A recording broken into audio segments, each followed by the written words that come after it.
Assalamu alaikum everyone. Satya Gondal here from Javed Publishers. Today we will be doing Kids English Grade 4 chapter number 10 and the topic of the chapter is My Dear Sister. So let's start. Now let's do the question and answers. The first question is, why was Umair upset? The answer is, Umair was upset because his grades were declining day by day. Question number 2, why did he discuss this problem with Aqsa? And who is Aqsa? The answer is, Aqsa was a brilliant student throughout his school life, and Umair and Aqsa used to discuss everything with each other. Umair also idealized Aqsa, that's why he shared his problem with Aqsa. Aqsa was Umair's older sister. What did Aqsa suggest to Umair? The answer is, Aqsa suggested Umair to keep up a schedule and set a specific study time at home. She also told her to do homework on time and learn it regularly.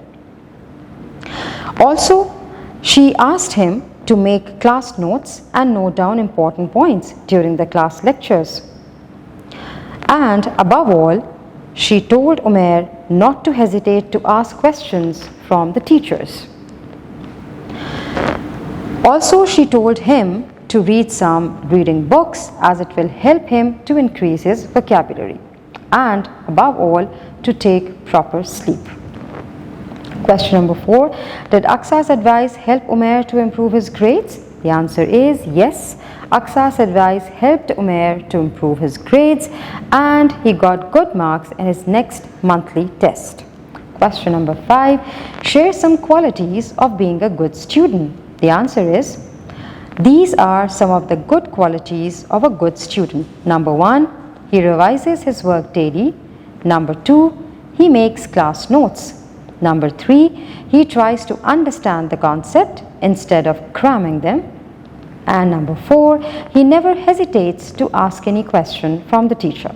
On page number 69, we will be doing grammar now, and the first area is the weak form of conjunctions. Conjunctions are basically the words that join the two phrases or two sentences together. In speech, weak forms are syllable sounds that become unstressed. जब हम conjunctions की बात करते हैं तो weak conjunctions वो हैं जिनकी sound को हम बहुत जल्दी से produce करेंगे और उस पर ज़्यादा stress नहीं डालेंगे. For example, are you hungry or not? अब यहाँ पे हमने ये पढ़ने के बजाय are you hungry or not के बजाय हमने कहा are you hungry or not. हमने इसको बहुत जल्दी से रीड आउट किया, बहुत जल्दी से प्रोनाउंस किया, इस पे स्ट्रेस नहीं किया इस वर्ड और पे, इसलिए इसको वीक फॉर्म ऑफ कंजंक्शंस कहेंगे. Let's check out sentence b, the food is good but the service is bad. यहाँ पे बट आपके पास वीक फॉर्म ऑफ कंजंक्शन है. C, the furniture is made of wood. Made of wood. Again, of यहाँ पे weak form है. I'm looking for a job. For is the weak form. Sentence E. The screen of the television is black and white. Here of is your weak form of conjunction. Thank you everyone. अपना बहुत सारा ख्याल रखिएगा और जुड़े रहिएगा बोलती किताबों के साथ.